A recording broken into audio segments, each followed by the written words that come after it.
अहम खबर, गुलबर्गा ज़िला इंतज़ामिया की नई गाइडलाइन सामने आई हैं। शादी की तकरीब के लिए ज़िला इंतज़ामिया की इजाज़त ज़रूरी होगी। तो गुलबर्गा ज़िला इंतज़ामिया की नई गाइडलाइंस, इसके मुताबिक शादी की तकरीब के लिए ज़िला इंतज़ामिया की इजाज़त ज़रूरी होगी। लड़का लड़की के रिश्तेदारों से बातचीत के बाद ही इसकी इजाज़त दी जाएगी। गुलबर्गा डीसी बी शरद का बयान सामने आया है। उन्होंने लगातार यही बात कही है कि लोग अपने घरों में ही रहें, ज़रूरत की चीज़ें ख़रीदने के अलावा वो गैर ज़रूरी तौर पर बाहर ना जाएं। फ़िलहाल के लिए ये बात की जा रही है। और गुलबर्गा में सरकारी दफातर आर्जी तौर पर बंद रहेंगे। सरकारी बसों की तादाद भी कम कर दी जाएगी।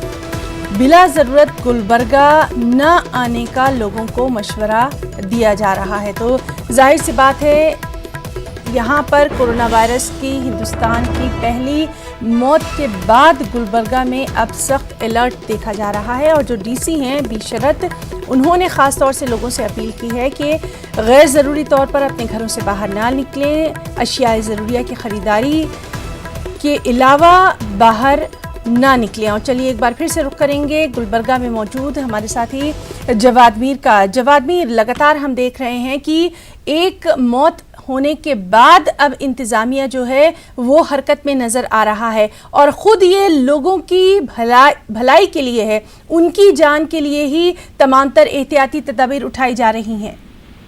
जी हाँ, एक मौत के बाद से जिला में पूरी तरीके से चौकस मुस्तैद नजर आ रहा है। कई तरह के गाइडलाइन जारी किए गए, जिसमें एक इम्पोर्टेंट गाइडलाइन से अगर से किसी कहीं पर शादी प्री पहले से मनसूबा बंद तरीके से शादी है, पहले से जो भी इन दिनों में शादी होने वाले हैं उनके लिए जरूरी किया गया है कि पहले आए, जिला इंतजामिया के पास आए, आने के बाद अपने बताए।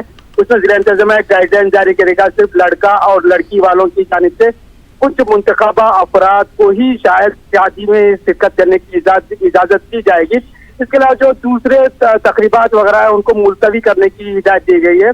अगर से बात सरकारी दफातर करें तो पूरे सरकारी दफातर, सिर्फ सर्विस ओरिएंटेड सरकारी दफातर को बंद करने की बात, जैसे कि रजिस्ट्रेशन, प्रॉपर्टी का रजिस्ट्रेशन जो होता है रजिस्ट्रार ऑफिस, वो बंद करने की बात की गई है। जिस तरह से पासपोर्ट की अजराई का मामला होता है, या फिर जिस तरह से जो है आरटीओ ऑफिस होता है जहाँ पर जो है सर्विस वगैरह ये लाइसेंस वगैरह लेने की बात वगैरह, इस तरह के जो सर्विस ओरिएंटेड सरकारी दफातर है उनको बंद रखने की, आर्जी तौर पर बंद रखने की बात कही गई है। इसके अलावा शॉपिंग मॉल्स अगर से बात करें तो शॉपिंग मॉल्स कुल्ली तौर पर गुलबर्गा में पूरी तरीके से बंद है। अवाम को इस तरह से एक मानो में गुलबर्गा डीसी का कहना है कि ये अनडिक्लेयर कर्फ्यू की तरफ से मानिए, ये आप अपने तौर पर अपने एहतियात के तौर पर अपने घरों में बने रहिए। गैर जरूरी अगर से आपको जैसा तरकारी आपके लिए जरूरी है, जैसा आपके बच्चों के लिए दूध जरूरी है, जिस तरह से दवाइयाँ जरूरी है, इसी तरह से सिर्फ जरूरी अशिया की खरीदारी के लिए ही अगर से आपको बाहर निकलना है तो बाहर निकलिए। बशर्ते दीगर अपने घरों में आप महफूज रहिए। आप किसी भी तरह पब्लिक मुकामात पर जाने से अवॉइड कीजिए। और जवाब, सबसे अहम खबर ये भी आ रही है कि गैर जरूरी तौर पर गुलबर्गा आने से भी मना किया गया है नई गाइडलाइन में।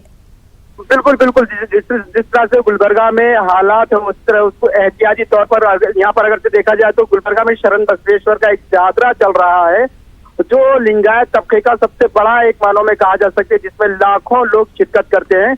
इस बार भी जो है वो यात्रा चल रहा है। कल उसका पहला दिन था, आज दूसरा दिन था। तो कई अकीदतमंद श्रद्धालु जो है ना सिर्फ मुल्क बैरून मुल्क से भी उस यात्रा में शिरकत करते हैं। तो उस यात्रा को साइंटिफिक मैनर में पूरामन तरीके से कंप्लीट कराना डिस्ट्रिक्ट एडमिनिस्ट्रेशन के सामने बड़ा चैलेंज है। उसी को देखते हुए डिस्ट्रिक्ट एडमिनिस्ट्रेशन ने कहा है कि गैर जरूरी तौर पर आप अपने गांव देहात या दूसरे शहरों से गुलबर्गा ना लाएं, क्योंकि हालात पहले से ही है। अगर से मैं बता दूं तो 21 अफराद को 71 अफराद को मजीद क्वारंटाइन में रखा गया है, लेकिन निगरानी में रखा गया है, ऑब्जर्वेशन में रखा गया है। जी जी। वो 47 अफराद को आइसोलेटेड रखा गया है और उसमें से 4 के नमूने जो है बेंगलुरु को रवाना किए गए हैं, जो मुतवफ़ी के जो जी। बहरहाल तमाम तर एहतियाती तदाबीर जो है गुलबर्गा इंतजामिया की जानिब से उठाया जा रहा है। जवाद, बहुत बहुत शुक्रिया अदा करना चाहेंगे आपका तमाम तर तफसीली जान